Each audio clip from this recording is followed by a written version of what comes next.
ഷാജഹാനും അതുപോലെ പ്രിന്റുവും ഇവിടെ പറഞ്ഞതിൽ നിന്നും എനിക്ക് ചോദിക്കാനുള്ളത്, ആരാണ് ഹസ്കർ ഉപ്പ് തിന്നത്? ശ്രീ അൽ Nambiar, serious fraud investigating officer ഇന്ത്യയുടെ കമ്പനി നിയമത്തിൻ്റെ 212 പേർ എൻക്വയറി നടത്തുന്നു. ഈ രാജ്യത്ത് ജനാധിപത്യ രാജ്യം എന്നുള്ള നിലയിൽ ആ ഒരു പൗരയ്ക്ക് അല്ലെങ്കിൽ ഒരു പൗരന് ഉള്ള അവസാന ആശ്വാസം എന്ന നിലയിൽ കോടതിയെ സമീപിക്കാനുള്ള അവകാശമുണ്ട്. പലപ്പോഴും ഏതെങ്കിലും നിയമ നടപടികൾ നേരിടുന്ന ഘട്ടത്തിലാണ് അല്ലെങ്കിൽ നീതി തേടിയിട്ട് പലരും കോടതികളെ സമീപിക്കാറുണ്ട്. ഇവിടെ എക്സാലോജിക്ക് കോടതിയെ സമീപിച്ചിരിക്കുന്നു. കർണാടക ഹൈക്കോടതിയുടെ സിംഗിൾ ബെഞ്ച് ജസ്റ്റിസ് നാഗപ്രസന്ന ഒരു വിധി പറഞ്ഞിരിക്കുന്നു. അത് എക്സാലോജിക്കിന് എതിരായിട്ടാണ് ആ വിധി വന്നിരിക്കുന്നത്. ആ വിധി എതിരായി വന്നതുകൊണ്ട് നിയമപരമായ എല്ലാ വഴികളും അതോടുകൂടി അവസാനിച്ചു എന്ന് കരുതാനാവില്ല. എക്സാലോജിക്കിന് ഇനിയും നിയമപരമായ മറ്റു വഴികളുണ്ട്.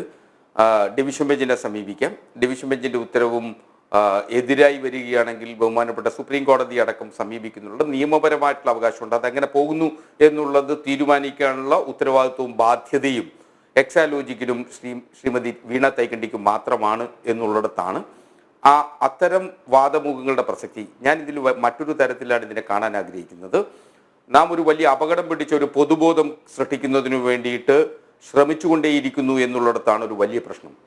2018-19 അസസ്മെന്റ് ഇയറിനെ സംബന്ധിച്ചാണ് CMRLന്റെ ഇൻകം ടാക്സിന്റെ ഇന്ററിം സെറ്റിൽമെന്റ് ബോർഡിൽ അവർ ഒരു കണക്കുകൾ സമർപ്പിക്കുകയും ആ കണക്കുകളുടെ അടിസ്ഥാനത്തിലാണ് അത്തരമൊരു നടപടികളും നാം കേട്ടുകേൾവിയില്ലാത്ത പുതിയൊരു വിവരം പൊതുസമൂഹത്തിന് മുമ്പാകെ വരുന്നത്.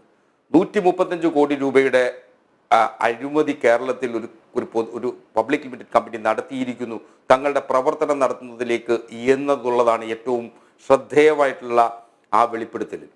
ആ 135 കോടി രൂപയിൽ 1.72 കോടി കഴിച്ചാൽ 133.28 കോടി രൂപ കേരളത്തിലെ 1/2 ഡസനിലധികം വരുന്ന കോൺഗ്രസ് നേതാക്കന്മാർക്കും കേരളത്തിലെ പൊതുപ്രവർത്തകർക്കും പരിസ്ഥിതി പ്രവർത്തകർക്കും മാധ്യമ സ്ഥാപനങ്ങൾക്കും മാധ്യമ പ്രവർത്തകർക്കും മതമേലധ്യക്ഷന്മാർക്കും ഒക്കെ നൽകിയിട്ടുണ്ട് എന്നുള്ളതാണ് ഏറ്റവും ശ്രദ്ധേയമായിട്ടുള്ള കാര്യം. ഒരുപക്ഷെ ഞാൻ മനസ്സിലാക്കുന്നത് നമുക്ക് വിവരാവകാശമുള്ള ഒരു ജനതയാണ്. ഇൻകം ടാക്സ് CMRLന്റെ ടാലി സോഫ്റ്റ്വെയറുകൾ കണ്ടെടുത്തിരുന്നു. അവർ സമാന്തരമായി 2 അക്കൗണ്ടുകൾ സൂക്ഷിച്ചിരുന്നുവെന്നും രണ്ടാമത് ഉപയോഗിച്ചിരുന്ന ടാലി സോഫ്റ്റ്വെയറിൽ നിന്നാണ് വിവരങ്ങൾ ലഭിച്ചതും ഈ 135 കോടി രൂപയുടെ വിവരങ്ങൾ ലഭിച്ചത് എന്നാണ് ഇൻകം ടാക്സ് ഡിപ്പാർട്ട്മെന്റിന്റെ വിവരങ്ങളിൽ നിന്ന് നമുക്ക് മനസ്സിലാക്കാൻ കഴിയുന്നത്. ആ 135 കോടി രൂപയിൽ തങ്ങൾക്ക് അല്ലെങ്കിൽ കേന്ദ്ര ഗവൺമെന്റിന് താല്പര്യമുള്ള ചില പേരുകൾ ഒഴികെ ബാക്കി പേരുകളൊന്നും നാളിതുവരെ പുറത്തു വന്നിട്ടില്ല. മുഴുവൻ പേരുകളും പുറത്തുവിടുകയും അതിനനുസരിച്ച് ഇൻകം ടാക്സ് ഇന്ററിം സെറ്റിൽമെന്റ് ബോർഡിന്റെ ഉത്തരവിൽ മുഴുവൻ പേരുകളും പറയുന്നില്ല. അപ്പോൾ സ്വാഭാവികമായും കേരളത്തിലെ 135 കോടി രൂപയുടെ അഴിമതി നടത്തുന്നതിന് ആവശ്യമായിട്ടുള്ള ആ അഴിമതി പണം വാങ്ങിയിട്ടുള്ള പേരുകാരെ മുഴുവൻ പലരും വാങ്ങിയിട്ടുണ്ട്. എന്തായാലും PV മോളും വാങ്ങിയതായി അസ്കർ സമ്മതിക്കുന്നു അല്ലേ? വെറും 1.72 കോടി രൂപയല്ലേ വാങ്ങിയുള്ളൂ. അതിനെന്തിനാണ് ഇങ്ങനെ പുകയിലുണ്ടാക്കുന്നത് എന്നായിരിക്കും അസ്കർ ഉദ്ദേശിക്കുന്നത്. എനിക്കറിയില്ല. ഞാൻ പറയാത്ത ഉത്തരം എന്റെ വായിൽ തിരിയണ്ട. അപ്പോ നിങ്ങൾക്ക് PV ഉണ്ടോ വാങ്ങിയവരിൽ? PVയുടെ കാര്യത്തിൽ തീരുമാനം അങ്ങനെ പണം വാങ്ങുന്ന ആളുകളൊന്നും അല്ലെന്ന് CPM നേതാക്കന്മാർ. നക്കാപ്പിച്ച പണം വാങ്ങി പോകുന്ന ആളുകളൊന്നും അല്ല CPMന്റെ നേതാക്കന്മാർ.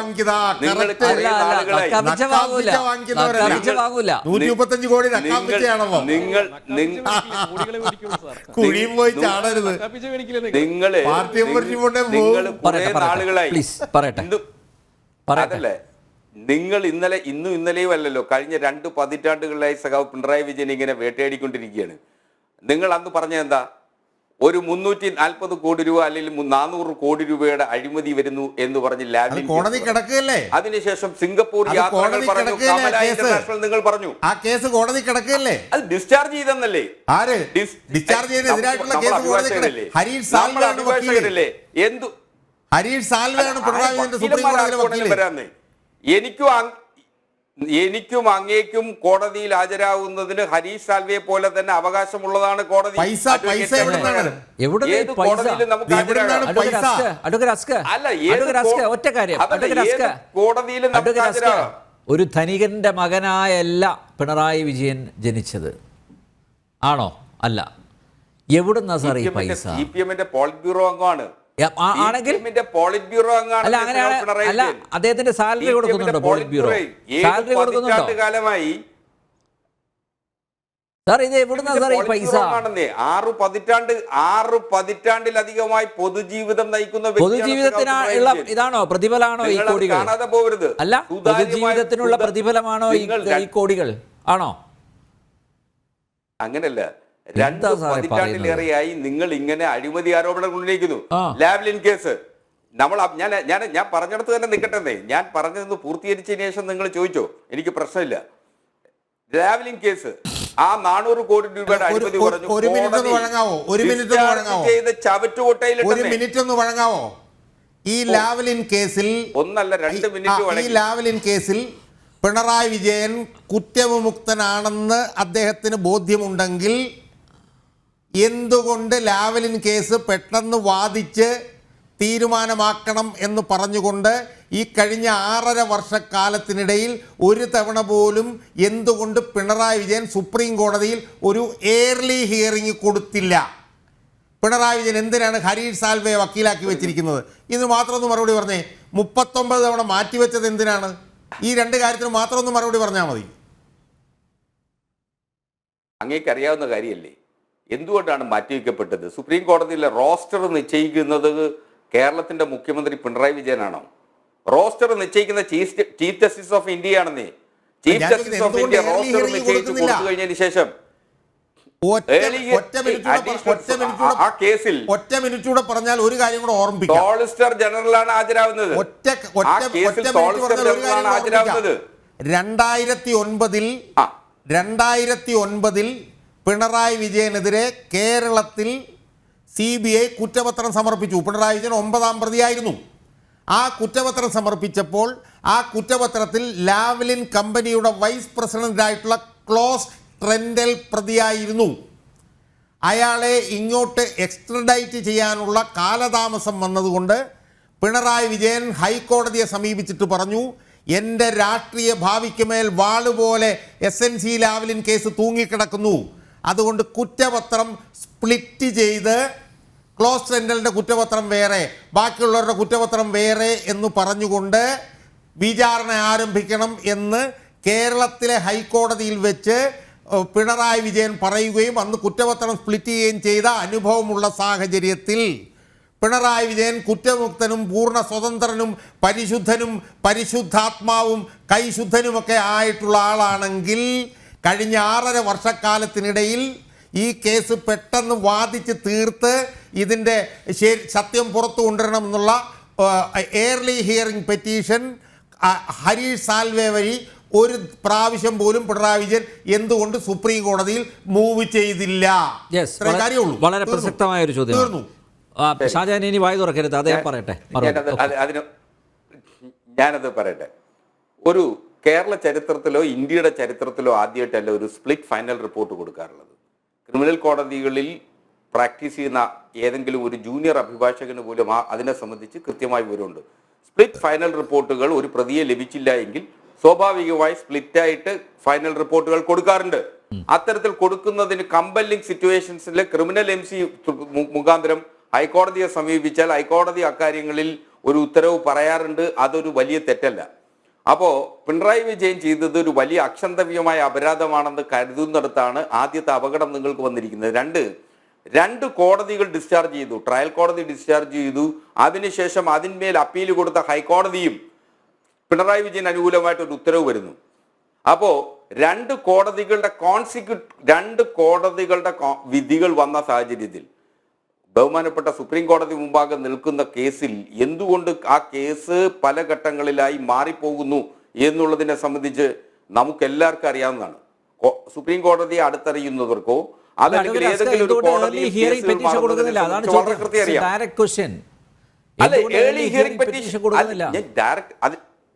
ചേട്ടാ മടിയിൽ അത് കനമില്ലെങ്കിൽ ഞാൻ മടിയിൽ പറഞ്ഞുതരാം. കനമില്ലെങ്കിൽ കൈകൾ ശുദ്ധമാണെങ്കിൽ സാറേ ഇതെല്ലാം പെട്ടെന്ന് തീർപ്പാക്കട്ടെ, അങ്ങനെയല്ലേ കരുതേണ്ടത്. ഇപ്പോൾ SFIയോടെ എല്ലാ ഏത് ഏജൻസിയുടെ അന്വേഷണം വരട്ടെ, വന്ന് പോട്ടെ, കുറ്റവിമുക്തമാക്കപ്പെട്ട് അങ്ങ് തീരുമാനിക്കേണ്ടതിന് പകരം അന്വേഷണമേ പാടില്ല എന്നൊരു നിലപാടെടുക്കുമ്പോൾ സ്വാഭാവികമായിട്ട് സംശയിക്കില്ലേ? ഞാൻ മനസ്സിലാക്കുന്നത് ഈ ലാവ്ലിൻ കേസിൽ ഒരു 14ഓളം മുതിർന്ന അഭിഭാഷകർ ഹാജരാകുന്ന കേസാണ്. സുപ്രീം കോടതിയിലെ മുതിർന്ന അഭിഭാഷകരുടെ നിരകൾ ഹാജരാകുന്ന ഒരു കേസിൽ സ്വാഭാവികമായും കോടതികൾ എപ്പോഴും ആ മുതിർന്ന അഭിഭാഷകരുടെ കൂടി സമയം ചോദിച്ചിട്ടാണ് ഓരോ കേസുകളും പോസ്റ്റ് ചെയ്യുന്നത്. സ്വാഭാവികമായും ഈ കേസിൽ പോസ്റ്റിംഗ് വരുമ്പോൾ നേരത്തെ സോളിസിറ്റർ ജനറൽ ഓഫ് ഇന്ത്യ ഹാജരാകുന്ന ഒരു കേസിൽ കേന്ദ്ര സർക്കാരിന് വേണ്ടിയിട്ടാണ്. അദ്ദേഹമാണ് 3 തവണ, ഏറ്റവും ഒടുവിലത്തെ 3 തവണ സമയം ചോദിച്ചത് അദ്ദേഹമാണ്. അപ്പോൾ അത് ഒരു സംശയത്തിന്റെ നിഴലിൽ നിർത്തുന്നതിന് ആഗ്രഹമുള്ള കേന്ദ്ര സർക്കാർ സ്വാഭാവികമായും കേന്ദ്ര സർക്കാരിന്റെ നിർദ്ദേശം അനുസരിച്ച് കേന്ദ്ര സർക്കാരിന്റെ അഭിഭാഷകനാണ് അങ്ങനെ നീട്ടിക്കൊണ്ടുപോകുന്നത്. CBI കൊടുത്ത കേസാണ്. CBIയുടെ അഭിഭാഷകൻ, CBIക്ക് വേണ്ടി ഹാജരാവേണ്ട അഭിഭാഷകൻ മാറ്റിവെക്കുമ്പോൾ അത് പറ്റില്ല. നമുക്ക് മാറ്റി നിർത്താം പറയുന്ന തരത്തിൽ നമ്മളിവിടെ SFIO അന്വേഷണം. അപ്പോ അത് ഒന്ന് നിങ്ങൾ ലാവ്ലിൻ പറഞ്ഞുകൊണ്ടേയിരുന്നു 2 പതിറ്റാണ്ടായി. അതിനുശേഷം നിങ്ങൾ സിംഗപ്പൂർ യാത്രകളുടെ കഥകൾ പറഞ്ഞു. കമല ഇന്റർനാഷണൽ എന്ന് പറഞ്ഞൊരു സ്ഥാപനം പറഞ്ഞു. അന്ന് ഭാര്യയാണ് അതിലൊക്കെ രക്ഷപ്പെടുത്തിയ ആള് മുഖ്യമന്ത്രിയുടെ ഓഫീസിൽ ഇരിപ്പുണ്ട്. അതെ, അതിനുശേഷം അതിൽ രക്ഷപ്പെടുത്തിയ വ്യവസായിയുടെ വീട് ഒരു പ്രവാസിയാണ്. അതിൽ പിണറായിയെ രക്ഷപ്പെടുത്തിയ ആള് പിണറായി വിജയന്റെ ഓഫീസിൽ R. Mohan, officer on special duty. അതില് അങ്ങ് 2 ദിവസം മുമ്പുള്ള ദേശാഭിമാനി വായിച്ചാൽ R. മോഹന്റേതായിട്ടുള്ള ഒരു മറുപടി അക്കാര്യത്തെ ദേശാഭിമാനി എഴുതിയിട്ടുണ്ട്. അന്ന് പഴയ കാലത്ത് ഒരു 10 കൊല്ലങ്ങൾ മുമ്പ് അങ്ങിത് കക്ഷത്ത് ചുരുട്ടിപ്പിടിച്ച് അതിൽ കിടന്നുറങ്ങിയ ആളല്ലേ. ഇപ്പൊ നിങ്ങൾക്ക് അത് കാണുമ്പോ അറപ്പൊക്കെ തോന്നുന്നേ. എന്റെ കുഴപ്പമില്ല. ഇപ്പൊ അത് വേറെ ചില ആവശ്യങ്ങൾക്ക് ഇപ്പൊ 10 കൊല്ലം മുമ്പത്തെ കാര്യം പറയല്ലേ. 10 കൊല്ലം മുമ്പ് ആ ദേശാഭിമാനിയായിട്ട് അത് ദേശാഭിമാനി വേദവാക്യായിട്ടെന്ന് പറഞ്ഞ് നടന്ന ആളല്ലേ. അല്ല, അതിപ്പോ തോന്നും. കാര്യം ഇപ്പൊ നിങ്ങൾ ഇട്ടിരിക്കുന്ന ഷൂസിന്റെ പ്രത്യേകതയാ അത്. ഇപ്പൊ നിങ്ങൾ ഇട്ടിരിക്കുന്ന ഷൂസിന്റെ പ്രത്യേകതയാ ഒരുപക്ഷെ ഇപ്പൊ അങ്ങനെയൊക്കെ തോന്നാൻ സാധ്യത. നമ്മുടെ വിഷയം അതല്ലല്ലോ. അപ്പൊ നിങ്ങള് കുന്നംകുളത്തുകാരുടെ ഒരു പ്രവാസി വ്യവസായിയുടെ വീടിന്റെ ചിത്രം നിങ്ങളിപ്പോ ഒരു അതിനുശേഷം നിങ്ങൾ കുന്നംകുളത്തെ ഒരു പ്രവാസി വ്യവസായിയുടെ വീടിന്റെ ചിത്രം കാണിച്ചിട്ട് പിണറായി വിജയന്റെ വീടിന്റെ ചിത്രമാണെന്ന് പറഞ്ഞ് പ്രചരിപ്പിച്ചു. അതുകൊണ്ട് നിങ്ങൾക്ക് ഇപ്പോ പിണറായി വിജയന്റെ വീടിനെ കുറിച്ച് നിങ്ങൾക്ക് വല്ല അറിയാവോ ഭാസ്കറെ? പിണറായി വിജയന്റെ വീടിനെ കുറിച്ച് ഇയാളോട് ചോദിച്ചറിയാം. പിണറായി വിജയന്റെ വീടിനെ കുറിച്ച് പിണറായി വിജയന്റെ വീടിന്റെ 50 മീറ്റർ അപ്പുറത്ത് താമസിക്കുന്ന പാണ്ഡ്യാല ഷാജിയോട് ചോദിച്ചാൽ അയാൾ പറഞ്ഞുതരും പിണറായി വിജയന്റെ വീട് എന്താണെന്ന്. പിണറായി വിജയന്റെ ഛർദിൽ വിഴുങ്ങുന്നവരല്ല ഞങ്ങൾ. പിണറായി വിജയന്റെ ഛർദിൽ വിഴുങ്ങുന്നവരല്ല ഞങ്ങൾ. നെഞ്ചുവിരിച്ച് നിൽക്കുന്നവരല്ല. അങ്ങേപ്പോലുള്ള ആരോ പുറത്തുവിട്ട അതല്ല, അങ്ങേപ്പോലുള്ള ആരോ പുറത്തുവിട്ട ചിത്രമല്ലല്ലോ. എന്തായാലും പ്രവാസി വ്യവസായിയുടേതാണെന്ന് പിന്നീട് തെളിഞ്ഞല്ലോ. ഹസ്കർ മാത്രമേ ഉള്ളൂ ഇപ്പൊ എല്ലാ ചാനലിലേക്കും ഓടാൻ. ഹസ്കറിന് സമയമില്ല. കാരണം എന്താണെന്നറിയോ, എല്ലാ ചാനലിലും ഇപ്പം ഹസ്കർ മാത്രമേ ഉള്ളൂ. ഹസ്കർ എന്നോട് ചർച്ച ചെയ്ത് ഓർമ്മയുണ്ടോ എന്നാ തുടങ്ങിയെന്ന്? അന്ന് ആരെ കുറിച്ചാ ചർച്ച ചെയ്യുന്ന ഓർമ്മയുണ്ടോ? കോടിയേരി ബാലകൃഷ്ണൻ മകനെ കുറിച്ച് ചർച്ചയൊക്കെ ഓർമ്മയുണ്ടോ? എനിക്കറിയാം. അതൊക്കെ ഒന്നും മറന്നു പോകരുത്.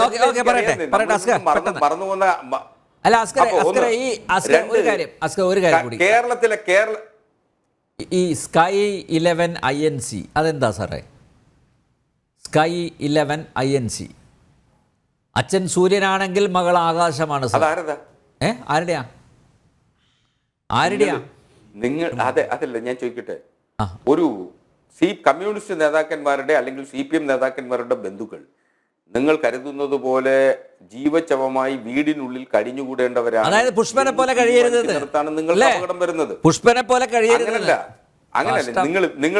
നിങ്ങൾ ജീവിച്ചിരിക്കുന്ന രക്തസാക്ഷികളുമായിട്ട് താരതമ്യം ചെയ്യാതെ നിങ്ങളിങ്ങനെ അവരെ രക്തസാക്ഷിത്വത്തെ അപമാനിക്കുന്ന അത്തരത്തിൽ ആളുകൾ അങ്ങനല്ല. അവരിങ്ങനെ വീട്ടിൽ കഴിഞ്ഞുകൂടിയാൽ അങ്ങനെയാണോ? അവര് കോടികൾ ഉണ്ടാക്കണം. നിങ്ങളിങ്ങനെ ഞാൻ പറഞ്ഞുകൊണ്ടിരിക്കുമ്പോൾ നിങ്ങൾ ഇടപെട്ടുകൊണ്ട് ജനാധിപത്യ സ്വഭാവം ഒന്ന് രണ്ട്, കേരളത്തിലെ കമ്മ്യൂണിസ്റ്റ് മുഖ്യമന്ത്രിമാരുടെ ആരെയാ നിങ്ങൾ വെറുതെ വിട്ടിട്ടുള്ളത്? കേരളത്തിലെ മാധ്യമങ്ങൾ സഖാവ് EMSനെ വിമർശകർ പോലും ഒരു തരത്തിലും ഇടപെടലുകൾ നടത്തുന്ന വ്യക്തി എന്ന് ആരും പറഞ്ഞിട്ടില്ല. സഖാവ് EMSന്റെ മകളുടെ അഡ്മിഷന്റെ ഘട്ടത്തിൽ ഡോക്ടർ മാലതിക്ക് MBBS അഡ്മിഷൻ ലഭിച്ച സമയത്ത് അത് സഖാവ് EMS ഇടപെട്ട് അഡ്മിഷൻ വാങ്ങി എന്ന അർത്ഥത്തിൽ വലിയ തോതിൽ ഒരു വിവാദം സൃഷ്ടിച്ചുകൊണ്ട് മാധ്യമം വാർത്ത കേരളത്തിൽ വിട്ടിരുന്നു.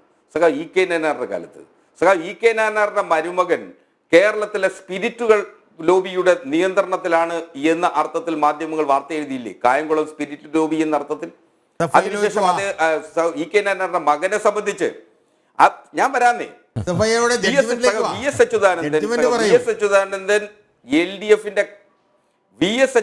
LDFന്റെ കൺവീനർ ആയിരുന്നപ്പോ അദ്ദേഹത്തിന്റെ മകന് ജോലി കൊടുത്തതുമായി ബന്ധപ്പെടുത്തി അന്ന് നിങ്ങൾ വിവാദങ്ങൾ ഉണ്ടാക്കിയില്ലേ? അതിനുശേഷം ഇപ്പൊ സഖാവ് പിണറായി വിജയനിലേക്ക് എത്തിയപ്പോ ഇന്നലെ ആയിക്കോട്ടെ, ഞാൻ ഈ പറഞ്ഞ കമ്മ്യൂണിസ്റ്റ് മുഖ്യമന്ത്രിമാരുടെ കാര്യ. അപ്പോ നിങ്ങൾ ഇന്ന് സഖാവ് പിണറായി വിജയന്റെ മകളുടെ പേര് പറയുന്നു എങ്കിൽ ഇന്നലെ വരെ നിങ്ങൾ പറഞ്ഞ കമല ഇന്റർനാഷണൽ നിങ്ങൾ വിഴുങ്ങി. അതിനു മുമ്പ് സഖാവ് VSന്റെ കാര്യം പറഞ്ഞത് നിങ്ങൾ വിഴുങ്ങി. അതിനു മുമ്പ് സഖാവ് EK നായനാരുടെ കാര്യം പറഞ്ഞത് നിങ്ങൾ വിഴുങ്ങി. അതിനു മുമ്പ് അന്നൊന്നും സാമൂഹ്യ മാധ്യമങ്ങൾ സജീവമായിരുന്നില്ല കേട്ടോ. അന്നൊന്നും സാമൂഹ്യ മാധ്യമങ്ങൾ സജീവമായിരുന്നില്ല. അതുകൊണ്ട് അതൊന്നും പറഞ്ഞ് രക്ഷപ്പെടേണ്ട. ഇതുപോലുള്ള തീവ്രമായിട്ടുള്ള ഈ PVയുടെ കാരണഭൂതന്റെ അഭേദ്യമായ ബന്ധം അതെല്ലാവർക്കും അറിയാം സാർ. അതൊക്കെ പുറത്തു വന്നിരിക്കുകയല്ലേ, ഓരോന്നായി പുറത്തു വന്നുകൊണ്ടിരിക്കില്ലേ. നിങ്ങൾ ഇനി എങ്ങനെ വൈറ്റ് വാഷ് ചെയ്താലും രക്ഷപ്പെടാൻ നിങ്ങൾ ഒരു കാര്യം മനസ്സിലാക്കൂ. നിങ്ങൾ ഇങ്ങനെ ഓരോ തവണയും ഓരോരോ കഥകൾ ഊഹാപോഹങ്ങളും കൊണ്ട് നമുക്കിനി SFIOയിലേക്ക് വരാം. ലാവലിനൊക്കെ നമുക്ക് വിശദമായി ചർച്ച ചെയ്യാം. വരും ദിവസങ്ങളിൽ ചർച്ച ചെയ്യേണ്ടി വരും. അഡ്വക്കേറ്റ് അസ്ക, ഇവിടെ ഈ നമ്മുടെ ശശിധരൻ കർത്ത ഇല്ലേ, ശശിധരൻ കർത്ത പിണറായിയുടെ വകയിൽ ആരായിട്ട് വരും? കാരണം 2017 ഫെബ്രുവരി 6 കേന്ദ്ര സർക്കാരിന് ഒരു മെമ്മോറാണ്ടം കൊടുത്തിരുന്നു.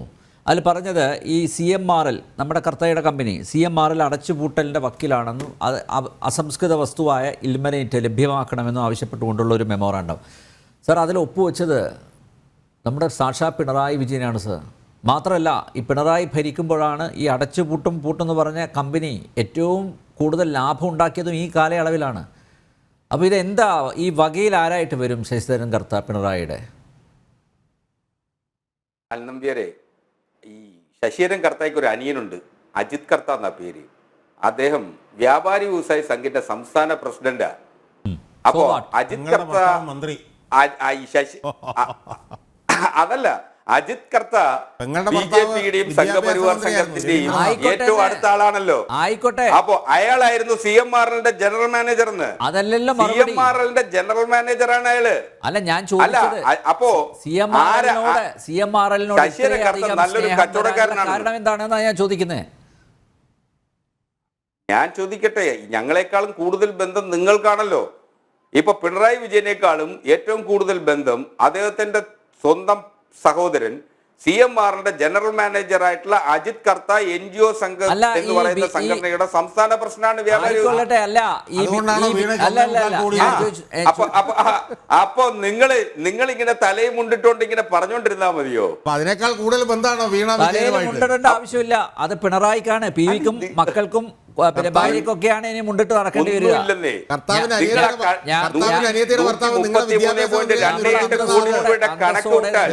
കേരളത്തിലെ BJPയുടെ നേതാക്കന്മാർ ആരൊക്കെയാ? രവീന്ദ്രനാഥിനെ ഒന്നും പറയല്ലേ. എനിക്കറിയില്ല രവീന്ദ്രനാഥുമായിട്ട് എന്തെങ്കിലും ബന്ധമുണ്ടോന്നൊന്നും എനിക്കറിയില്ല.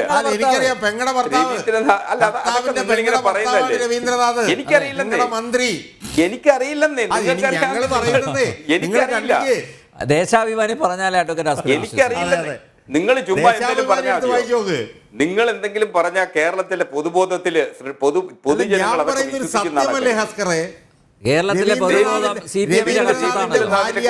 ശശിധരൻ കർത്താവിന്റെ സഹോദരിയാണ് ഹസ്കറെ. അസ്കറിന് അറിയാം അത്. ചോദിക്കട്ടെ, രവീന്ദ്രനാഥിനെ കുറിച്ച് നിങ്ങൾക്ക് രവീന്ദ്രനാഥിനെ കുറിച്ച് നിങ്ങൾക്ക് എന്തെങ്കിലും ആക്ഷേപമുണ്ടോ? SFIOയിലേക്ക് വരാം. അല്ല, നിങ്ങൾക്ക് എന്തെങ്കിലും ആക്ഷേപമുണ്ടോ നാളിതുവരെ? അല്ല, നിങ്ങൾ BJP ബന്ധം പറഞ്ഞുകൊണ്ട്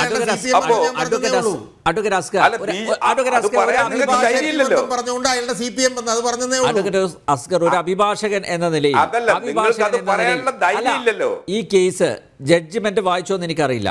ഈ കേസ് അത് ഓൾറെഡി പ്രൂവൺ അല്ലേ, എല്ലാ തെളിവുകളും ഇവർക്കെതിരാണ്. ഇത് മാത്രമല്ല അഡ്വക്കേറ്റ് അസ്കർ 1,72,00,000 രൂപയൊന്നുമല്ല, സഹസ്ര കോടികളാണ് സർ ഉണ്ടാക്കിയിരിക്കുന്നത്. തോട്ടപ്പള്ളിയിലെ കരിമണൽ അത് കേന്ദ്ര നിയമ ഭേദഗതി വന്നു, എന്നിട്ടും 4-4.5 വർഷം ആ ഫയല് കക്ഷത്ത് വെച്ച് നടന്നു പിണറായി. ആരെ സഹായിക്കാനാണ് സർ? എത്ര കോടികളാണ് ഉണ്ടാക്കിയത്? കർത്ത കുഴിച്ച് കോടികൾ വാരി അല്ലേ, അതിൻ്റെ വിഹിതം പിണറായിക്കും. അതുകൊണ്ടല്ലേ മകൾക്ക് ബാംഗ്ലൂരിൽ കമ്പനി പൂട്ടുമ്പോൾ നേരെ കാനഡയിൽ പോയിട്ട് കമ്പനി തുടങ്ങാൻ പറ്റുന്നതൊക്കെ അതുകൊണ്ടല്ലേ. ഇത് നമ്മളെ മലയാളികളെ പൊട്ടന്മാരാണോ? ഒരുപക്ഷെ നിങ്ങളുടെ സഖാക്കന്മാർ ഈ പറയുന്നതെല്ലാം ഇങ്ങനെ വെള്ളം തൊടാതെ വിഴുങ്ങുന്നുണ്ടാവും എന്ന് വെച്ച് എല്ലാവരും ആ ഗണത്തിൽപ്പെട്ടത് ആണ് എന്നാണോ വിചാരിക്കുന്നത്? ഇപ്പം കൂടുതൽ വ്യക്തമായിക്കൊണ്ടിരിക്കുകയല്ലേ അഡ്വക്കേറ്റ് അസ്കർ. ഇനി എന്താണ് വഴി? നിങ്ങൾ നോക്കൂ, താങ്കൾ പറഞ്ഞു കർണാടക ഹൈക്കോടതിയിലെ ഡിവിഷൻ ബെഞ്ചിനെ സമീപിക്കും, അല്ലെങ്കിൽ സുപ്രീം കോടതിയിൽ പോകും. ഒരുപക്ഷെ ഇങ്ങനെ നീട്ടി കൊണ്ടുപോകാൻ പറ്റും. പക്ഷേ ആത്യന്തികമായി തിരിച്ചടി നേരിടേണ്ടി വരുമെന്ന കാര്യത്തിൽ യാതൊരു സംശയവുമില്ലല്ലോ. നോക്കൂ, നിങ്ങളൊരു അഭിഭാഷകനാണ്, രാഷ്ട്രീയം മറക്കൂ, നമുക്ക് ലോ പോയിന്റ്സ് സംസാരിക്കാം. ആനന്ദംബീറത്തിൽ കാണേണ്ടത് മുഖ്യമന്ത്രി പിണറായി വിജയൻ കേരളത്തിന്റെ മുഖ്യമന്ത്രിയായി 2016 വരുമെന്ന് 2004 ഏതോ ജോത്സ്യൻ ഗണിച്ചു പറഞ്ഞു എന്ന അർത്ഥത്തിൽ കരുതരുത്. 2004 സ്വകാര്യ മേഖലയിൽ ഖനനാനുമതി നൽകിക്കൊണ്ട് AK ആന്റണി മന്ത്രിസഭ നമുക്ക് ചർച്ച ചെയ്യാം. അസ്കർ അതൊക്കെ റദ്ദാക്കി. പിന്നെ നിങ്ങളൊരു സീനിയർ അഭിഭാഷകരല്ലേ, നമുക്ക് ആ വിധിന്യായത്തിൽ കേന്ദ്രീകരിക്കാം പ്ലീസ്. സമയം വരാം. അല്ല,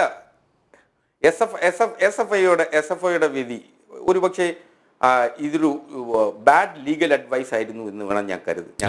കാരണം കർണാടക ഹൈക്കോടതിയിൽ ഈ ഘട്ടത്തിൽ ഒരു കാരണവശാലും അങ്ങനെ ഒരു റിട്ട് പെറ്റീഷൻ കൊടുക്കാൻ പാടില്ലായിരുന്നു എന്നാണ് ഒരു അഭിഭാഷകൻ എന്ന നിലയിൽ എന്നോടാണ് ഉപദേശം തേടുന്നതെങ്കിൽ ഒരു കാരണവശാലും അങ്ങനെ ഇപ്പൊ കൊടുക്കാൻ പാടില്ല എന്ന് തന്നെയായിരിക്കും. കാരണം അത് മാധ്യമങ്ങൾക്ക് ചർച്ച ചെയ്യുന്നതിനും മാധ്യമ വിചാരണ നേരിടുന്നതിനുള്ള ഒരു അവസരമായി ഉപയോഗിക്കപ്പെടും. SFIയുടെ അന്വേഷണത്തിൽ ഒരു കാരണവശാലും ഇപ്പോൾ അരവിന്ദ് പി ദത്താർ അവിടെ ഉന്നയിച്ച പ്രധാനപ്പെട്ട വാദമുഖം എന്ന് പറയുന്നത് ഡോക്ടർ ഓഫ് പ്രൊപ്പോർഷണാലിറ്റിയാണ്. അപ്പോൾ ഡോക്ടർ ഓഫ് പ്രൊപ്പോർഷണാലിറ്റി എന്നതുകൊണ്ട് ഒരു അഡ്മിനിസ്ട്രേറ്റീവ് ലോയുമായി ബന്ധപ്പെട്ടിട്ടുള്ള ഒരു കാര്യമാണ്. അപ്പോൾ സ്വാഭാവികമായും അത്തരം ഒരു സംശയത്തിൽ ആധാരമാക്കിക്കൊണ്ടാണ് പ്രധാനമായി വാദം. 210 എൻക്വയറി നടക്കുന്ന ഘട്ടത്തിൽ 212 എൻക്വയറി നടത്താൻ പാടില്ല എന്നുള്ളതാണ് ആ വാദമുഖത്തിന്റെ ഏറ്റവും അടിസ്ഥാനപരമായിട്ടുള്ള കാര്യം. 212 സെക്ഷൻ തന്നെ കൃത്യമായിട്ടുണ്ട്. വിത്തൗട്ട് പ്രെജുഡിസ് ടു എന്ന് പറഞ്ഞാണ് ആ സെക്ഷൻ തന്നെ സ്റ്റാർട്ട് ചെയ്യുന്നത്. സ്വാഭാവികമായും അങ്ങനെ പറയുന്ന ഘട്ടത്തിൽ മറ്റെല്ലാ അന്വേഷണങ്ങളും മരവിപ്പിക്കപ്പെട്ടുകൊണ്ടാണ് 210 എൻക്വയറി നടക്കുന്നു എന്നുള്ളത് കൊണ്ട് 212 എൻക്വയറി നടത്താൻ പാടില്ല എന്ന അർത്ഥത്തിൽ ഒരു വാദമുഖം ഉന്നയിച്ചെടുത്താണ് ഒന്നാമത്തെ ആ വിധിന്യായത്തിൽ ഉണ്ടായിട്ടുള്ള ഒരു പരാജയം ആയിട്ട് വേണം നമുക്ക് കരുതാൻ. അപ്പോൾ സ്വാഭാവികമായി 212 എൻക്വയറി എന്ന് പറഞ്ഞു കഴിഞ്ഞാൽ രാജ്യത്തെ മുഴുവൻ അന്വേഷണ ഏജൻസികളെയും സംയുക്തമായി അന്വേഷണം നടത്തുന്നതിന് SFIക്ക് അധികാരമുണ്ട്. ഇവിടെ വലിയൊരു പ്രശ്നം ഉയരുന്നത് സീരിയസ് ഫ്രോഡ് എന്ന് പറയുന്നത് 2013 ഫ്രോഡ് കമ്പനി നിയമത്തിലേക്ക് വരുന്നത്. നമ്മുടെ ഇവിടുത്തെ ഒരു വലിയ പരിമിതി എന്ന് പറയുന്നത് കമ്പനി നിയമത്തിൽ CMRLനും അതുപോലെ തന്നെ വേണ്ടി വന്നാൽ KSIDCക്കും എക്സാലോജിക്കിനും മാത്രമേ ഇക്കാര്യത്തിൽ ഈ അന്വേഷണം കൊണ്ട് ഏതെങ്കിലും തരത്തിലുള്ള അപകടം അല്ലെങ്കിൽ ഏതെങ്കിലും തരത്തിലുള്ള നടപടികളിലേക്ക് പോകേണ്ടതുള്ളൂ. ബാക്കി 133.28 കോടി രൂപ വാങ്ങിയിട്ടുള്ള ആളുകൾ പുറത്തു നിൽക്കുക. അവരൊരു പക്ഷെ പ്രിവെൻഷൻ ഓഫ് കറപ്ഷൻ ആക്ടിന്റെ പരിധിയിലോ മറ്റേതെങ്കിലും നിയമപരിധി മണി ലോണ്ടറിങ്ങിന്റെ പരിധിയിലോ ഒക്കെ വരാവുന്ന കുറ്റകൃത്യം ചെയ്തിട്ടുള്ള ആളുകളാണ്. അപ്പോ അവരെയൊക്കെ അങ്ങനെ വെള്ളപൂശുന്നതിന്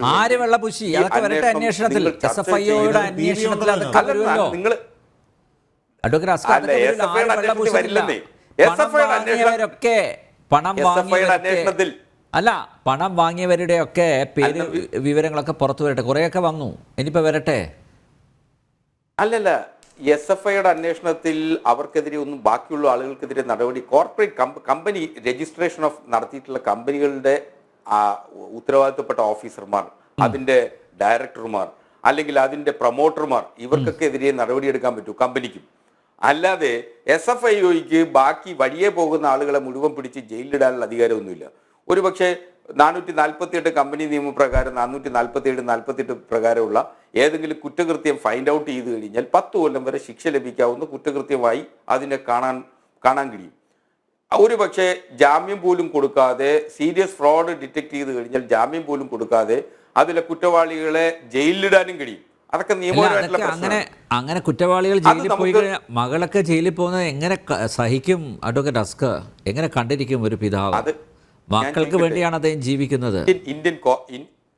പുറത്തിറങ്ങി പ്രസംഗിക്കും. കേരളത്തിലെ പാവപ്പെട്ടവർക്ക് വേണ്ടിയും തൊഴിലാളികൾക്ക് വേണ്ടിയും അധ്വാനിക്കുന്നവർക്ക് വേണ്ടിയും പിന്നെ അരികുവൽക്കരിക്കപ്പെട്ടവർക്ക് വേണ്ടിയൊക്കെ നിലകൊള്ളുന്ന ഒരു പ്രസ്ഥാനത്തിൻ്റെ നായകനാണല്ലോ. പുറത്തിറങ്ങി അതൊക്കെ പറയും. പക്ഷേ ആത്യന്തികമായി അദ്ദേഹത്തിന് കുടുംബത്തിന് കാശുണ്ടാക്കി കൊടുക്കുക എന്ന ആ ഒരൊറ്റ ലക്ഷ്യമേ ഉള്ളൂ. അതല്ലേ നമുക്ക് മനസ്സിലാവുന്നത്. ഏതെങ്കിലും ഘട്ടത്തിൽ അങ്ങനെ അകത്തിടേണ്ടി വരും എന്നുള്ളത്. അതുകൊണ്ട് ഇന്ത്യൻ കോർപ്പറേറ്റ് ലോകത്ത് 1.72 കോടി രൂപ എന്ന് പറയുന്നത് ഒരു വലിയ തുകയല്ല.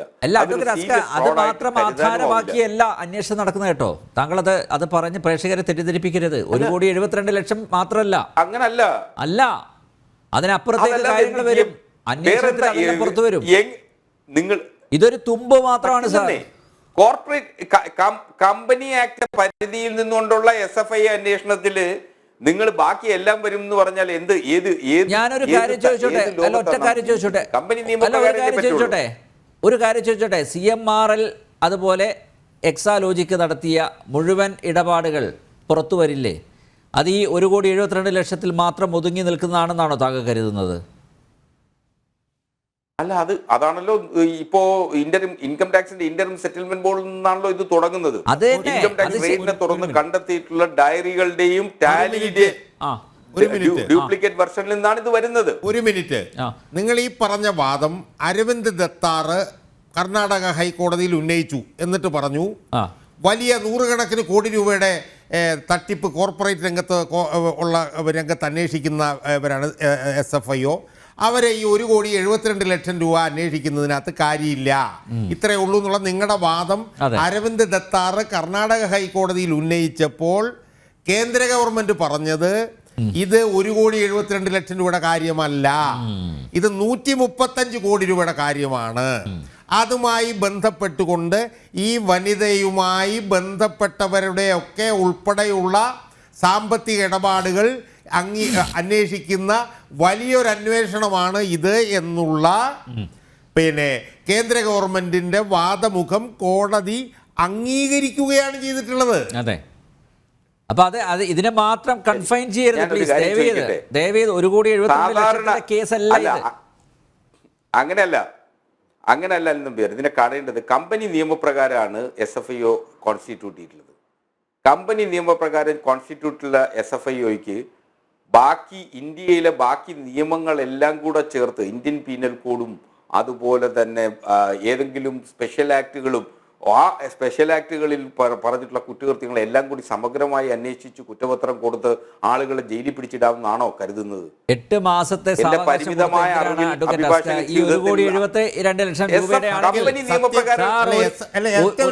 SFIO അന്വേഷിച്ച സത്യം കമ്പ്യൂട്ടറുമായി ബന്ധപ്പെട്ടുള്ള കേസിൽ ആളുകൾ ജയിലിൽ കിടപ്പുണ്ട്. SFIO ആണ് അന്വേഷിച്ചിട്ടുള്ളത്. കമ്പ്യൂട്ടേഴ്സ് കുറ്റകൃത്യം ചെയ്തവർ ജയിലിൽ കിടക്കട്ടെ, എനിക്കൊരു തർക്കമില്ല. കുറ്റകൃത്യം ചെയ്തിട്ടുള്ളവർ ജയിലിൽ കിടക്കണം. അതിനാണല്ലോ ഈ കറക്ഷൻ സെല്ലൊക്കെ ഉണ്ടാക്കി വെച്ചിരിക്കുന്നത്. അവരെ തിരുത്താൻ വേണ്ടിയിട്ടാന്നേ. അവരെ തിരുത്തുന്നതിന് വേണ്ടിയിട്ടാ. അത് അവരൊക്കെ ജയിലിൽ പോയി കിടക്കണമെന്നേ, ഒരു സംശയം വേണ്ട. കുറ്റകൃത്യം ചെയ്തിട്ടുള്ള ആരെങ്കിലും ഉണ്ടെങ്കിൽ അവരെ ജയിലിൽ പിടിച്ചിടണം, ഒരു തർക്കവും വേണ്ട. പക്ഷെ ഇവിടെ SFIOയ്ക്ക് എല്ലാം സമഗ്രമായി അന്വേഷിക്കാൻ കഴിയുമെന്ന് പറയുന്നിടത്താണ് അത് നിലനിൽക്കുന്ന വാദമുഖമല്ല. അവരുടെ അധികാരങ്ങൾ വിപുലമാണ്. മൾട്ടി ഡിസിപ്ലിനറി ബോഡിയാണ് വിചാരിക്കുന്ന പോലെ അല്ല. ആ മൾട്ടി ഞാൻ വിചാരിക്കുന്നിടത്തല്ലല്ലോ ഇതിന്റെ അധികാര പരിധി നിൽക്കുന്നത്. നിയമത്തിൽ പറയുന്നതിന്റെ അധികാര പരിധിയിലല്ലേ നിൽക്കാൻ പറ്റൂ. ഞാനോ അങ്ങോ പറയുന്ന നമ്മൾ ആഗ്രഹിക്കുന്ന അധികാര പരിധി നിശ്ചയിച്ചു കൊടുക്കാൻ SFIക്ക് പറ്റൂല. കമ്പനി നിയമപ്രകാരമുള്ള അന്വേഷണം നടക്കുന്നത്. ഒരുപക്ഷെ നിങ്ങൾ ഈ പറയുന്നത് CMRL ബാധകമായിരിക്കും. CMRL 135 കോടി രൂപയുടെ മറുപടി പറയേണ്ടി വരും. പക്ഷേ എക്സാലോജിക്കിനെ സംബന്ധിച്ചിടത്തോളം മാത്രം മറുപടി പറഞ്ഞാൽ മതി. അതെ, CMRL പറഞ്ഞാൽ മതി. അല്ല, മേടിച്ചവരല്ല, രക്ഷപ്പെടും. നമ്മൾ വിടുന്നേ.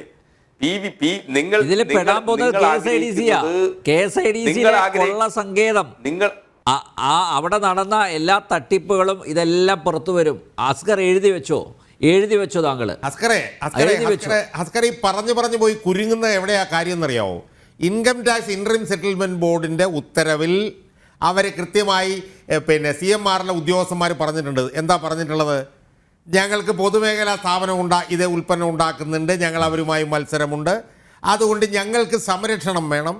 ആ സംരക്ഷണം ഉറപ്പാക്കാൻ ഞങ്ങൾ രാഷ്ട്രീയക്കാർക്കും മാധ്യമങ്ങൾക്കും സർക്കാർ ഉദ്യോഗസ്ഥന്മാർക്കും ഒക്കെ പണം കൊടുക്കാറുണ്ട് എന്ന് പറഞ്ഞതിൻ്റെ നേരെ താഴത്തെ ഖണ്ഡികയിൽ ഇൻകം ടാക്സ് ഇൻട്രീം സെറ്റിൽമെൻറ്റ് ബോർഡിൻ്റെ ഇതിൽ പറയുന്നുണ്ട് കൊടുത്തവരുടെ എല്ലാം അബ്രീവിയേഷൻസ്. അതിൽ കോൺഗ്രസ്സുകാരുടെ അബ്രീവിയേഷൻ മാത്രമല്ല, PV എന്നുള്ള അബ്രീവിയേഷനുമുണ്ട്. അതേസമയം കോൺഗ്രസ്സുകാർ പലരും ഞങ്ങൾ മേടിച്ച റെസിപ്റ്റ് കൊടുത്തിട്ടുണ്ടെന്ന് പറഞ്ഞപ്പോൾ PV പറഞ്ഞ PV അല്ല എന്നാണ്. പക്ഷേ ഇൻട്രീം സെറ്റിൽമെൻറ്റ് ബോർഡിൻ്റെ പാരഗ്രാഫിൽ പറഞ്ഞിരിക്കുന്നത് huge amount was transferred in cash എന്നാണ് പറഞ്ഞത്. ക്യാഷ് അപ്പോഴേ അനധികൃതമായി. 2, ഈ മേടിച്ചവരെല്ലാവരും തന്നെ എവിടെ വെച്ച് മേടിച്ചു, എത്ര മേടിച്ചു, എങ്ങനെ മേടിച്ചു, എന്തായി മേടിച്ചു എന്നുള്ള സംബന്ധിച്ചിട്ടുള്ള വിവരങ്ങൾ മുഴുവൻ ഇൻകം ടാക്സിൻ്റെ കയ്യിലുണ്ട് എന്നാണ് അവർ പറഞ്ഞിട്ടുള്ളത്. ഇനി അവർ വേറൊരു സ്ഥലത്ത് പറയുന്നത് എന്താണെന്നറിയാമോ? നമ്മൾ ഈ വീണ വിജയൻ മേടിച്ചത് മാത്രം അങ്ങോട്ട് മാറ്റി വെച്ചിട്ട് അതങ്ങോട്ട് മാത്രം മാറ്റി പരിഗണിക്കരുത്. വീണ വിജയൻ ഈ പണം കൊടുത്തത് അവരുടെ ഒരു ബന്ധു സർക്കാരിലെ ഒരു ഉന്നത സ്ഥാനത്തിരിക്കുന്നത് കൊണ്ടാണ് എന്നാണ് ഇൻട്രീം സെറ്റിൽമെൻറ്റ് ബോർഡിൻ്റെ ഓർഡറിൽ പറഞ്ഞിട്ടുള്ളത്. ഇപ്പോൾ വീണ വിജയൻ എങ്ങനെയാണ് പൈസ കൊടുത്തത്? ഇപ്പം ഞാനോ നിങ്ങളോ അല്ലെ അനിൽ നമ്പ്യാരോ ചെന്നാൽ CMRLകാരൻ പൈസ തരുമോ? പുറങ്കാലുകൊണ്ടൊരു തൊഴിലൊഴിക്കുക അയാൾ. അങ്ങനെയുള്ളയാൾ വീണ വിജയന് പണം കൊടുത്തെങ്കിൽ അത് അച്ഛൻ ഔദ്യോഗിക സ്ഥാനത്ത് ഇരിക്കുന്നതുകൊണ്ടാണെന്ന് income tax interim settlement board തന്നെ പറഞ്ഞിട്ടുണ്ട് ആസ്കറെ. അപ്പോൾ ഇൻകം ടാക്സ് ഇൻട്രീം CMRLന് അവരുടെ സ്ഥാപിത താല്പര്യവും നിക്ഷിപ്ത താല്പര്യവും സംരക്ഷിക്കാൻ അവർ രാഷ്ട്രീയ നേതാക്കന്മാർക്ക് പണം കൊടുത്തു. അത് ക്യാഷിൽ കൊടുത്തു. അത് കൊടുത്തതിൻ്റെ കൂട്ടത്തിൽ PV ഉണ്ട്. ആ PVയുടെ മകൾക്കാണ് അവർ 1,72,00,000 കൊടുത്തിട്ടുള്ളത്. ഇതെല്ലാം തമ്മിൽ ബന്ധപ്പെട്ടാണ് കിടക്കുന്നത്. ഇത് ബന്ധപ്പെട്ട് കിടക്കുന്നത് കാണാതെ വീണ വിജയൻ എടുത്തങ്ങോട്ട് മാറ്റി വെച്ചിട്ട് അത് അങ്ങനെയല്ല എന്നുള്ളത് ഇൻകം ടാക്സ് ഇൻട്രീം സെറ്റിൽമെന്റ് ബോർഡിന്റെ ഓർഡർ അർത്ഥശങ്കയ്ക്കിടയില്ലാത്തതും പറഞ്ഞിട്ടുണ്ട്. ഈ SFIO അന്വേഷണം അതിൻ്റെ അവസ്ഥ ലാവലിൻ്റെ അവസ്ഥയാകുമോ എന്ന സംശയങ്ങളൊക്കെ ഇങ്ങനെ സാമൂഹ്യ മാധ്യമങ്ങളിൽ പലരും പ്രകടിപ്പിക്കുന്നുണ്ട്. അപ്പോൾ ആ നിലയ്ക്ക് ഈ അന്വേഷണം വഴിതെറ്റിപ്പോകുമോ? ഇത് ഇലക്ഷന് മുന്നോടിയായിട്ട് BJPക്ക് കേരളത്തിൽ സീറ്റുകൾ നേടിയെടുക്കാനുള്ള ഒരു ആയുധമാക്കി മാറ്റുന്നു എന്നൊക്കെയുള്ള ആക്ഷേപങ്ങളുണ്ട്. അതിനൊരു മറുപടി കൊടുക്കുന്നത് നന്നായിരിക്കും. അതെ, അതിനർത്ഥം ഇത് ഒരു ക്യാപ്സൂൾ ടൈപ്പിനകത്ത് ഈ CPM-കാർ ഇത് പ്രചരിപ്പിക്കാൻ തുടങ്ങിയിട്ടുണ്ട്. നമ്മൾ മനസ്സിലാക്കേണ്ട കേസ് ഈ വീണ വിജയന്റെ പിറകെ അല്ലെങ്കിൽ വീണ റിയാസിന്റെ പിറകെ ഇപ്പോൾ അസ്കർ സാറൊക്കെ പറഞ്ഞ വീണ തൈക്കണ്ടി ഇപ്പോൾ ഒറ്റപ്പെട്ടല്ലോ, അങ്ങനെയാണ്. അപ്പോൾ അതിന് ഒരു പേരിന്റെ പരിണാമം തന്നെ നമുക്കറിയാലോ. വീണ വിജയിൽ നിന്ന് വീണ റിയാസും വീണ തൈക്കണ്ടിയിലേക്ക് അസ്കർ സാർ പറഞ്ഞതുപോലെ 2021 ജനുവരി 29 മുതൽ ഇൻകം ടാക്സും ROCയും വീണ വിജയന്റെ പിറകിലുണ്ട്. ഇതൊരു ഇലക്ഷൻ സെൻ്റല്ല. അതിനുശേഷം എത്ര ഇലക്ഷൻ കഴിഞ്ഞു? അപ്പോൾ നമ്മൾ മനസ്സിലാക്കുക 2021 മുതൽ ഈ തട്ടിപ്പ് കമ്പനിയുടെ പിറകിൽ ഇവിടുത്തെ കോർപ്പറേറ്റ് മന്ത്രാലയവും ഇൻകം ടാക്സും ഉണ്ട്. കാരണം എന്താണ്? ഇത് തട്ടിപ്പ് കമ്പനിയാണെന്നുള്ള കാര്യത്തിൽ യാതൊരു സംശയവും വേണ്ട. പിന്നെ അസ്കർ സാറ് ലഘൂകരിച്ചുകൊണ്ട് നേരത്തെ പറഞ്ഞു ഇതിൻ്റെ കാര്യങ്ങളൊക്കെ ചിലപ്പോൾ നമ്മുടെ ഹരിയസ് കർത്തയുടെ കമ്പനിക്ക് മാത്രമാണെന്ന്. അല്ല സാർ, നമ്മൾ മനസ്സിലാക്കേണ്ട ഒരു കാര്യം, എല്ലാ സമയത്തും പിണറായി വിജയന്റെ ഓപ്പറേഷനൊക്കെ ഇടനിലക്കാരെ മുൻനിർത്തിയിട്ടുള്ളതാണ്. ഇപ്പോൾ വാടിക്കൽ രാമകൃഷ്ണന്റെ വധത്തിൽ കൃത്യമായിട്ടുള്ള പ്രതിയായിരുന്നു ഈ പിണറായി വിജയൻ. അവിടെയും ഡെമ്മികളെ നൽകിക്കൊണ്ട് അദ്ദേഹം രക്ഷപ്പെട്ടു. ലാവലിനകത്ത് അദ്ദേഹം രക്ഷപ്പെട്ടു എന്നുള്ള കാര്യത്തിലൊന്നും കോടതിക്കകത്ത് നിൽക്കുന്നൊരു കേസാണ്. ഇപ്പോഴും ഒരു കോടതിയും അദ്ദേഹത്തെ കുറ്റാരോപണത്തിൽ നിന്ന് അദ്ദേഹത്തിനെ മോചിപ്പിച്ചിട്ടില്ല. പിന്നെ നമ്മൾ സ്വർണ്ണക്കടത്ത് ഇദ്ദേഹം പറഞ്ഞല്ലോ, അസ്കർ സാർ ഇങ്ങനെ ആരോപണങ്ങൾ ഉണ്ടായെന്ന്. ഈ സ്വർണ്ണക്കടത്തുമായി ബന്ധപ്പെട്ട് സ്വപ്ന സുരേഷിനെയും അതോടൊപ്പം തന്നെ ശിവശങ്കരനെയും ബലിയാടാക്കിക്കൊണ്ട് പിണറായി വിജയൻ രക്ഷപ്പെട്ടു. അതുപോലെ തന്നെ ഇവിടെ SFI വന്നത് ഇങ്ങനെയുള്ള പ്രൊഫഷണൽ ആയിട്ടുള്ള ഫ്രോഡുകളെ പിടിക്കാൻ വേണ്ടിയിട്ടാണ്. ആ പ്രൊഫഷണൽ ആയിട്ടുള്ള ഫ്രോഡുകളെ പിടിക്കാൻ വേണ്ടിയുള്ള അന്വേഷണ ഏജൻസി എന്ന രീതിയിൽ യാതൊരു സംശയവും ഞങ്ങൾക്ക് വേണ്ട. വീണ വിജയൻ ജയിലറയ്ക്കുള്ളിൽ പോകും, ഒരു സംശയവും വേണ്ട. അതിന്റെ പങ്ക് പറ്റിയിട്ടുള്ള ആളെന്ന രീതിയിൽ പിണറായി വിജയനും അന്വേഷണത്തെ നേരിടേണ്ടി വരും. മുഖ്യമന്ത്രി സ്ഥാനം രാജിവെക്കേണ്ട സാഹചര്യം കേരളത്തിൽ ഉണ്ടാവും. നിങ്ങൾ മനസ്സിലാക്കണം, ഈ നമ്മുടെ കർത്തയുടെ കമ്പനി, നമ്മൾ KSIDCയുടെ ജനറൽ മാനേജർ ആർ രവിചന്ദ്രനാണ് സത്യത്തിൽ ഈ വീണ വിജയനുമായി ബന്ധപ്പെട്ടും പിണറായി വിജയനും ബന്ധപ്പെട്ട ഇടനിലക്കാരൻ, ഈ കർത്തയുടെ ഇടനിലക്കാരൻ ആർ രവിചന്ദ്രനാണ്. ഒരേ സമയം KSIDCയുടെ ജനറൽ മാനേജറാണ്. അതേസമയത്ത് തന്നെ കർത്തയുടെ കമ്പനിയുടെ നോമിനിയായിട്ട് അദ്ദേഹം പണം പറ്റുന്നുണ്ട്. അദ്ദേഹത്തിന്റെ കാലയളവ് എന്ന് പറയുന്നത് 2017 മുതൽ 2023 വരെയുള്ള കാലയളവാണ്. ഈ കാലയളവിലാണ് വീണ വിജയന് പണം കിട്ടിയിട്ടുള്ളത്. അപ്പൊ കൃത്യമായിട്ട് ഇതിന് അന്വേഷണം പോകുന്ന സമയത്ത് ഒരു സംശയം വേണ്ട, KSIDCയുടെ GM അടക്കം മന്ത്രിയടക്കം വ്യവസായ വകുപ്പ് മന്ത്രിയിലേക്ക് അടക്കം SFIയുടെ അന്വേഷണം വരാൻ പോവുകയാണ്. അപ്പൊ ഇതിനൊരു ലിങ്ക് ഉണ്ട്. അപ്പൊ എങ്ങനെയാണ് KSIDCക്ക് ബന്ധം പറയാ? വീണ വിജയൻ എന്ത് അടിസ്ഥാനത്തിലാണ് 1,72,00,000 രൂപ കൊടുത്തിട്ടുള്ളത്? ഇതാണ് ചോദ്യം. 22 പേജിനകത്ത് മാസപ്പടിയുടെ കണക്കാണുള്ളത് സാർ. അസ്കർ സാർ മനസ്സിലാക്കണം. പിന്നെ നിങ്ങൾ ഇപ്പോൾ ഈ പറയുന്ന രീതിയിൽ വീണ വിജയനെ കുറ്റവിമുക്തനാക്കാനോ BJP ഒരു ഇലക്ഷൻ സ്റ്റണ്ടിന്റെ ഭാഗം BJP ചെയ്തത് നിങ്ങൾ മനസ്സിലാക്കി. കേന്ദ്ര കോർപ്പറേറ്റ് മന്ത്രാലയം ഇത്തരത്തിൽ ഇന്ത്യയിൽ നടക്കുന്ന നിരവധി അനവധി ഫ്രോഡ് കമ്പനികളെയും തട്ടിപ്പ് കമ്പനികളെയും അതോടൊപ്പം തന്നെ ഈ രാജ്യത്തിന്റെ സാമ്പത്തിക വ്യവസ്ഥിതിയെ എല്ലാ സമയത്തും തകർക്കുന്ന ഇത്തരം ആളുകളെ പിടിക്കാൻ പോവാണ്. ഇവിടെ പിണറായി വിജയനെ സംബന്ധിച്ചിടത്തോളം മനസ്സിലാക്കണം, ഈ സാധാരണ ഇവിടെ ഇദ്ദേഹം പൊതുവെ ഡെമ്മികൾ ഉപയോഗിച്ചുകൊണ്ട് എല്ലാ കേസിനകത്തും രക്ഷപ്പെടാറ്. ഇവിടെ അദ്ദേഹത്തിന് പറ്റിയ ഒരു അബദ്ധം, തൻ്റെ മകളിലെ അക്കൗണ്ടിലേക്ക് നേരിട്ട് പണം എത്തിക്കാനുള്ള ഇടനിലക്കാരെ മകളുടെ അക്കൗണ്ട് കാണിച്ചു കൊടുത്തുന്നുള്ള അദ്ദേഹത്തിന്റെ ഒരു ധാരണ ഒരു പക്ഷേ ഇതായിരിക്കാം, ഈ പണം എല്ലാ രാഷ്ട്രീയ പാർട്ടിക്കാരും മേടിക്കുന്നത് കൊണ്ട് ഇതൊരു പ്രശ്നമാകില്ലല്ലോ എന്നായിരിക്കും അദ്ദേഹം ചിന്തിച്ചിട്ടുണ്ടാവുക. കാരണം എന്താ, അദ്ദേഹത്തിന് അറിയാം RCക്ക് പൈസ കൊടുത്തിട്ടുണ്ട്, ഈ KKക്ക് പൈസ കൊടുത്തിട്ടുണ്ട്, ഐക്യക്ക് പൈസ കൊടുത്തിട്ടുണ്ട്, ഈ 19 കോടി രൂപ മാധ്യമ പ്രവർത്തകർക്ക് കൊടുത്തിട്ടുണ്ട്, പരിസ്ഥിതി പ്രവർത്തകർക്ക് കൊടുത്തിട്ടുണ്ട്. അപ്പൊ സ്വാഭാവികമായിട്ട് അദ്ദേഹത്തിന്റെ യുക്തിയിൽ അദ്ദേഹം ചിന്തിച്ചിട്ടുണ്ടാവുക, സ്വാഭാവികമായിട്ട് ഇവർക്കൊക്കെ പണം കൊടുത്തത് കൊണ്ട് എൻ്റെ മകളുടെ അക്കൗണ്ടിലേക്കും പണം വന്നു കഴിഞ്ഞാൽ പ്രശ്നം ഉണ്ടാകില്ലല്ലോ എന്നുള്ളൊരു സാധാരണ ഒരു അച്ഛന്റെ ചിന്ത. ആ അച്ഛന്റെ ചിന്തയാണ് സത്യത്തിൽ പിണറായി വിജയനെ ചതിച്ചത്. നമ്മൾ മനസ്സിലാക്കണം, 1,72,00,000 രൂപ വീണയ്ക്കും കൊടുക്കുന്നു, 1 കോടി രൂപ PVക്കും കൊടുക്കുന്നു. അപ്പൊ സ്വാഭാവികമായി പിണറായി വിജയൻ കർത്തയുടെ കയ്യിൽ നിന്ന് പണം മേടിച്ചത് ഒരു കർത്തയിൽ നിന്നുള്ള പണം മാത്രമാണ് പുറത്തു വന്നിട്ടുള്ളത്. അസ്കർ സാർ മനസ്സിലാക്കണം, ഈ SFIയുടെ അന്വേഷണത്തിൽ 10 വർഷത്തെ ഈ പറയുന്ന വീണ വിജയന്റെ മുഴുവൻ അക്കൗണ്ടിന്റെ ഡീറ്റെയിൽസ് വരും. അവിടെ ലാവലിൻ തെളിയും, അവിടെ ഈ പറയുന്ന AI തട്ടിപ്പ് തെളിയും, സ്വർണ്ണക്കടത്ത് തെളിയും. ഇപ്പൊ നമ്മളറിയില്ല, ഇപ്പൊ കാനഡയുമായി ബന്ധപ്പെട്ട ഒരു കമ്പനി അത് ലാവ്ലിനാണ്, അവരുടെ കണക്ഷൻ നോക്കണം. അപ്പൊ SFIയുടെ വരവോടുകൂടി പിണറായി വിജയൻ ഈ കേരളത്തിൽ നടത്തിയിട്ടുള്ള മുഴുവൻ തട്ടിപ്പുകളുടെയും കഥകൾ, അഴിമതി കഥകളുടെ രഹസ്യം, കാരണം അദ്ദേഹം എന്താണ്, അദ്ദേഹത്തിനെ സംബന്ധിച്ച് പുത്രി സ്നേഹത്താൽ സമനില നീട്ടിയ പിണറായി വിജയനാ.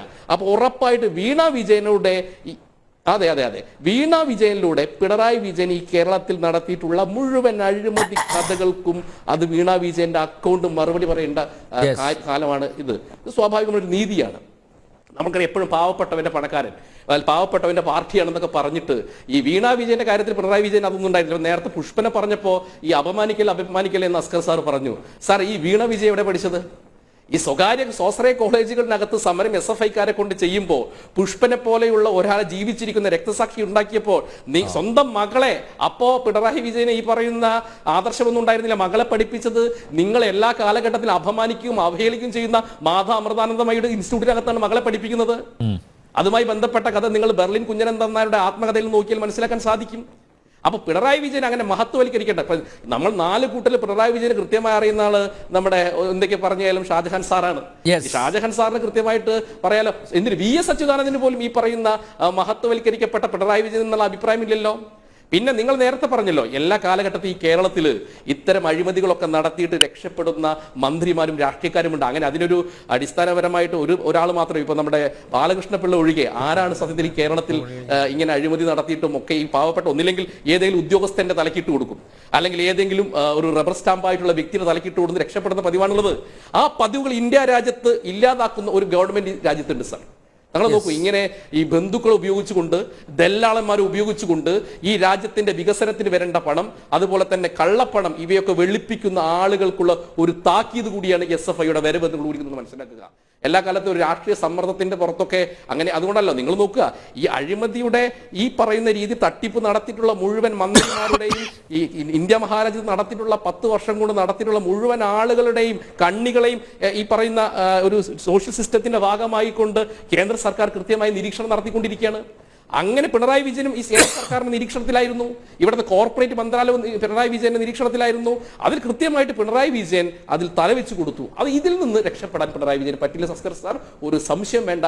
SFI എന്ന് പറഞ്ഞാൽ നിങ്ങളിപ്പോ ഇനി ഏത് ഫേക്ക് എവിഡൻസ് ഉണ്ടാക്കിയാൽ പോലും, ഡിജിറ്റൽ ഫേക്ക് എവിഡൻസ് ഉണ്ടായാൽ പോലും അതിൽ മാത്രം ഈ ഫോറൻസിക് മേഖലയിൽ അതിൽ മാത്രം പ്രാക്ടീസ് ചെയ്യുന്ന ഉദ്യോഗസ്ഥന്മാരടക്കം എവിടെയുണ്ട്? ഈ മൾട്ടിപ്പിൾ ഓർഗനൈസേഷൻ ആയിട്ടുള്ള ഈ പറയുന്ന SFIയിലുണ്ട്. അതുകൊണ്ട് നിങ്ങൾ രാഷ്ട്രീയ പ്രേരിതമായിട്ടുള്ള ഒരു ആരോപണം എന്ന രീതിയിൽ BJPക്ക് ഒരു ഇലക്ഷൻ സീറ്റിന് വേണ്ടിയാണെന്നൊക്കെ നിങ്ങൾക്ക് വേണമെങ്കിൽ ഒരു ക്യാപ്സൂൾ ടൈപ്പിനകത്ത് പറയാം. അതിനപ്പുറത്ത് ഒരു സംശയം വേണ്ട. ഇത് അഴിമതിക്കെതിരെയുള്ള പോരാട്ടമാണ്. ഈ അഴിമതി ഈ രാജ്യത്തിന്റെ സമ്പത്ത് അടിച്ചു മാറ്റുന്ന രാഷ്ട്രീയ ദല്ലന്മാർക്കുള്ള, അതോടൊപ്പം തന്നെ അധികാരത്തിന്റെ ഇടനാഴികളിൽ ഇരുന്നു കൊണ്ട് ഈ രാജ്യത്തിന്റെ നോക്കൂ, കരിമണൽ എന്ന് പറയുന്നത് ഈ കേരളത്തിന് ഉണ്ടാക്കിയ നഷ്ടം. ഇപ്പൊ നേരത്തെ മാത്യു കുഴൽനാടൻ ഇന്ന് പത്രസമ്മേളനത്തിൽ പറഞ്ഞല്ലോ. മാത്യു കുഴൽനാടൻ പറഞ്ഞതുകൊണ്ട് നമ്മൾ അതിനെ അംഗീകരിക്കാതിരിക്കേണ്ട. ഈ തോട്ടപ്പള്ളി നമുക്കറിയാലോ, ഈ കുട്ടനാടിന്റെ പ്രളയവുമായി ബന്ധപ്പെട്ട് 2017 ഈ തോട്ടപ്പള്ളി മേഖലയിൽ ഖനനത്തിന് അനുമതി കൊടുക്കുന്നത് ആരാണ്? പിണറായി വിജയനാണ്. അതിനുശേഷമാണ് വ്യാപകമായിട്ടുള്ള നഷ്ടത്തിലായിരുന്ന ഈ പറയുന്ന ഈ കർത്തയുടെ കമ്പനി ദശകോടിയുടെ ലാഭത്തിലേക്ക് പോകുന്നത്. പക്ഷെ ലാഭത്തിലേക്ക് പോകുമ്പോഴും ഈ കമ്പനി കടലാസിനകത്ത് നഷ്ടത്തിലാണ്. ഓക്കെ പ്രിന്റു, സമയപരിമിതി കൊണ്ടാണ് ഞാൻ ഇടപെടുന്നത്. ഷാജാൻ, ഒരു കാര്യം കൂടി. ഇപ്പോൾ 1,72,00,000 അത് പറഞ്ഞാണ് ആശ്വസിക്കുന്നത്. ഇനിയിപ്പോൾ പിന്നെ അഥവാ അത് തിരിച്ചടക്കണം എന്ന് പറഞ്ഞാൽ അടക്കാലോ, ആ ആശ്വാസത്തിലാണ്. അപ്പോൾ ഈ 1,72,00,000 ഈ ഇടപാടിനെ കുറിച്ച് അന്വേഷിക്കാൻ 8 മാസം ആവശ്യമുണ്ടോ ഷാജാൻ? അതിലൊരു വ്യക്തത വരുത്തണം. അത് തീർത്തും തെറ്റാണ്. ഞാൻ പെട്ടെന്ന് തന്നെ പറഞ്ഞേക്കാം. പെട്ടെന്ന് 26ാമത്തെ പേജിൽ 18ാമത്തെ പാരഗ്രാഫിൽ പറയുന്നുണ്ട്, The interim report necessitated assignment of investigation to SFIO as the submission of the learned additional Solicitor General of India is that rupees 135 crores is given away to political entities without any accounting, and the transactions are found in the documents of the interim income tax settlement board were noticed. According to the learned additional Solicitor General of India, it is an offence grave in nature which directly affects public interest, and therefore it was handed over to the SFIO. Okay. ഇത് clear അല്ലേ? ഇത് ജഡ്ജിൻ്റെ 18ാമത്തെ പാരഗ്രാഫിൽ പറയുന്നതല്ലേ? അപ്പോൾ സ്വാഭാവികമായും ഇത് 135 കോടി രൂപയുടെ ഇടപാടാണ്. ഇത് രാഷ്ട്രീയ നേതാക്കൾ കൊടുത്തിട്ടുള്ള പണമാണ്. അതിൽ കോൺഗ്രസ് നേതാക്കന്മാർ മാത്രമല്ല, PVയും ഉണ്ട്. PV മാത്രമാണ്. ആ PV ഞാനല്ല എന്ന് പറഞ്ഞത്. രമേശ് ചെന്നിത്തലയും പിന്നെ കുഞ്ഞാലിക്കുട്ടിയും മേടിച്ചിട്ടാണ്. പക്ഷെ അവർ പത്രസമ്മേളനത്തിൽ പരസ്യമായി എന്ന് പറഞ്ഞു ഞങ്ങൾ മേടിച്ചു റെസിപ്റ്റ് കൊടുത്തിട്ടാണെന്ന്. PV എന്തുകൊണ്ടാണ് അങ്ങനെ പറയാത്തത്? PV പണം എങ്ങോട്ടാണ് കൊണ്ടുപോയത്? പിണറായിലെ തറവാട്ടിലേക്കാണ് PV ആ പണം കൊണ്ടുപോയിട്ടുള്ളത്. പണം കൈകൊണ്ട് തൊടില്ല. അതെ, കൈകൊണ്ട് തൊടില്ല പിണറായി. ആ ഞാൻ പറയുന്നത് പിണറായി കൈകൾ ശുദ്ധമാണെന്ന് പറഞ്ഞാൽ കറക്റ്റാണെന്നാണ് ഞാൻ പറയുന്നത്. പിണറായിയുടെ കൈകൾ ശുദ്ധമാണ്. കാരണം പിണറായി അത് കൈകൊണ്ട് തൊടില്ല. കാരണം പിണറായി കൈകൊണ്ട് തൊടണ്ട. കാരണം ഇതിവിടെ പിണറായിയുടെ വീട്ടിലെത്തും. പക്ഷെ അതിനെക്കുറിച്ച് ജഡ്ജിന് നല്ല ബോധ്യമുണ്ട്. അതുകൊണ്ടാണ് ഈ വിധിന്യായത്തിൽ ഈ എക്സാലോജിക്കിന്റെ വാദം ചവറ്റുകൊട്ടയിലേക്ക് ഈ നാഗപ്രസന്ന തള്ളിയത്. അതുകൊണ്ട് ഇനി ആ ജഡ്ജിനെതിരെ ഒരു ഹർത്താൽ നടത്തുക എന്നുള്ളതും അയാളെ പ്രതീകാത്മകമായി നാടുകടത്തുക എന്നുള്ളത് മാത്രമേ ഇനി DYFIക്കാർക്ക് SFIക്കാർക്ക് ചെയ്യാൻ ബാക്കിയുള്ളൂ. പിണറായി വിജയൻ്റെ വാക്കുകൾ തന്നെ കടമെടുക്കുകയാണ്. ഉപ്പ് തിന്നവർ വെള്ളം കുടിക്കും. ഉപ്പ് തിന്നവർ വെള്ളം കുടിക്കണം. ജന ഡിബേറ്റ് ഇവിടെ പൂർണ്ണമാവുന്നു. ചർച്ചയിൽ പങ്കെടുത്ത എല്ലാ അതിഥികൾക്കും നന്ദി. ഒപ്പം പ്രേക്ഷകർക്കും.